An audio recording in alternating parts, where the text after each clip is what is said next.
click, click, click. I got up out the matrix, took the tic tac.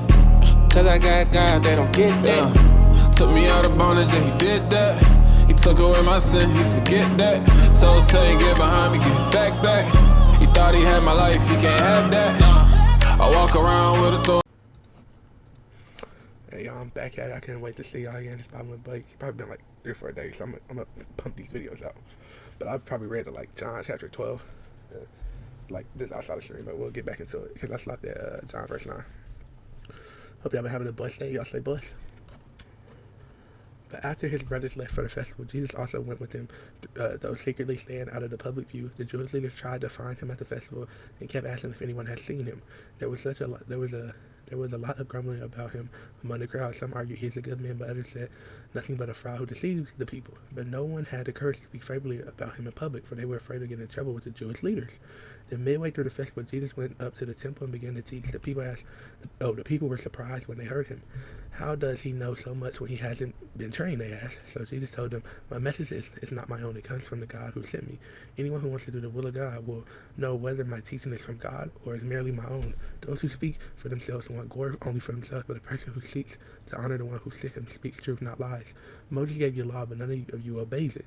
In fact, you are trying to kill me. The crowd replied, you're a demon possessed. Who's trying to kill you? Jesus replied, I did one miracle on the Sabbath and you were amazed. But you work on the Sabbath too when you obey Moses' law of circumcision.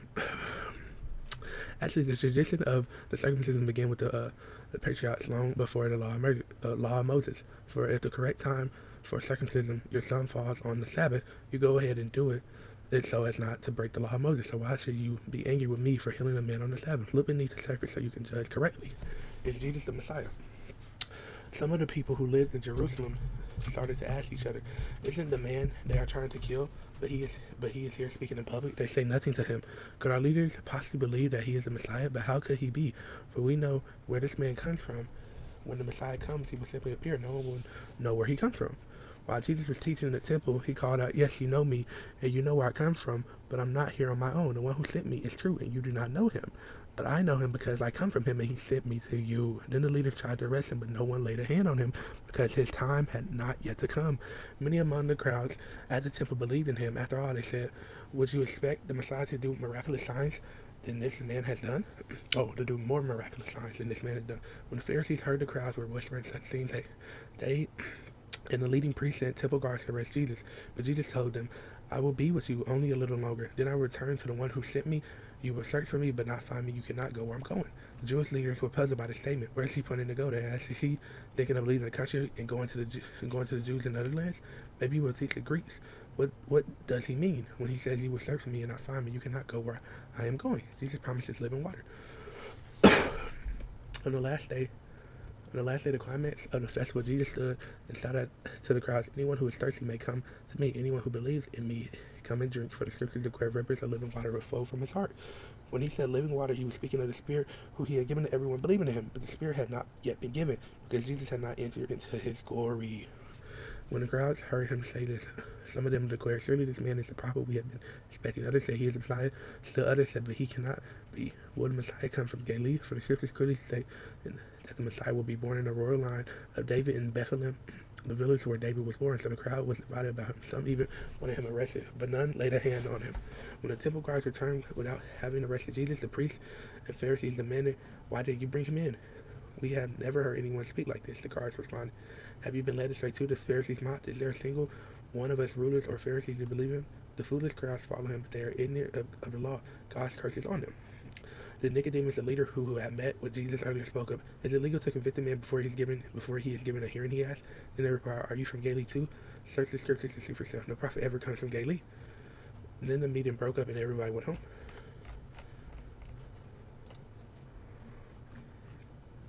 A woman caught in adultery. Jesus returned to the Mount of Olives, but early the next morning he was back again at the temple. A crowd soon gathered and sat down and taught him. As he was speaking to Jesus, the religious writers and Pharisees brought up a woman who had been caught in adultery. They put her in front of the crowd. Jesus said to Jesus, this woman was caught in adultery. The law of Moses says to stone her. What do you say?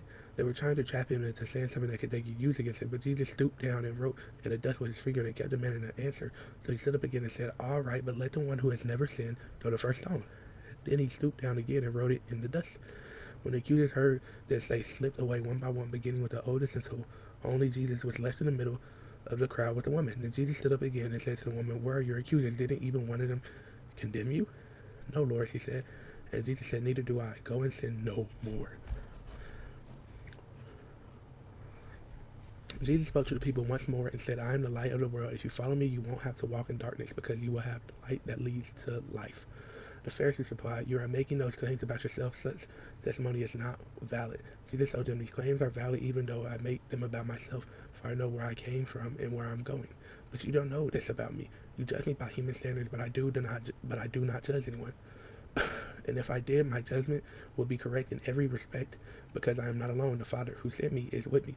Your own law says that if two people agree about something, their witness is accepted as a fact. I am a witness, and my Father who sent me is the other." "Where is your Father?" they asked. Jesus said, "Since you don't know who I am, you don't know who my Father is. If you knew me, you would also know my Father." Jesus answered. Jesus made these statements while he was teaching the section of the temple known as the treasury, but he was not arrested because his time had not come yet.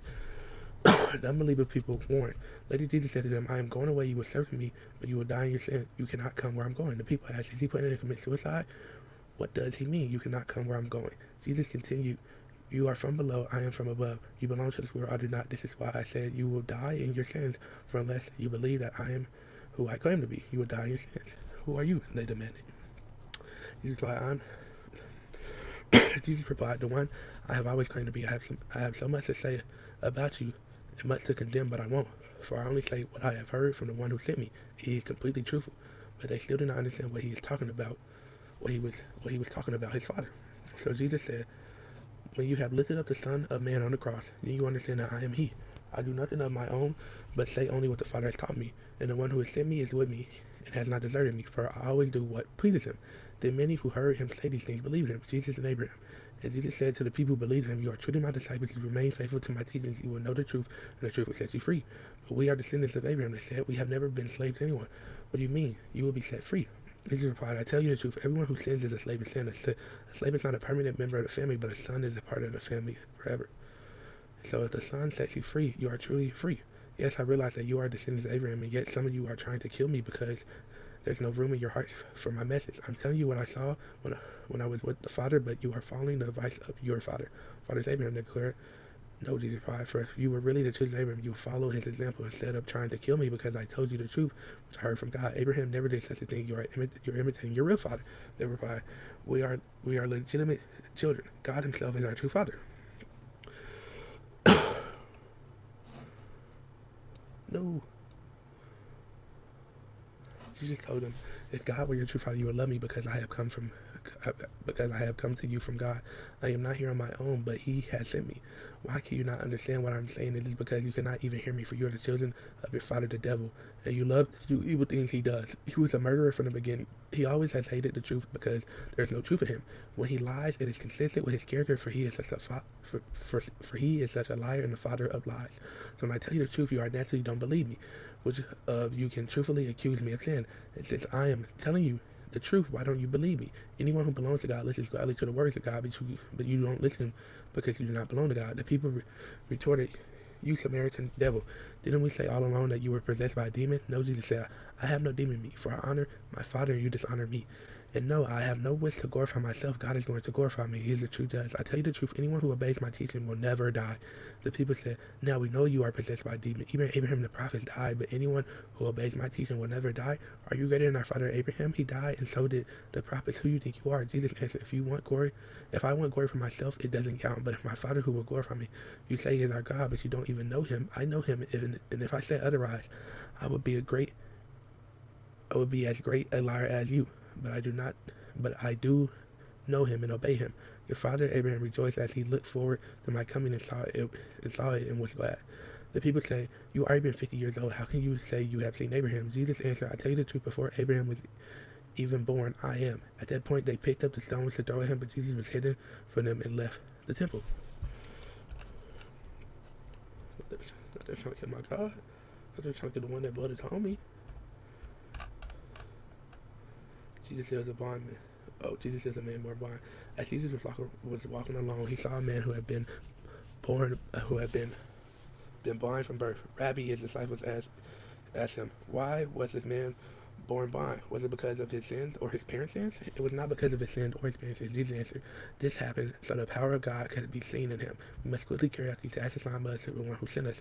The night is coming, and then no one can work. But while I am here in this world, I am the light of the world. Then he spit on the ground, made mud with the saliva, and spread the mud over the blind man's eyes.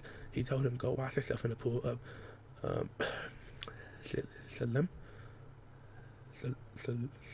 Siloam, which means sent. So the man went and washed and came back seeing. His neighbors and others who knew him as a blind beggar asked each other, is this the man who used to sit and beg?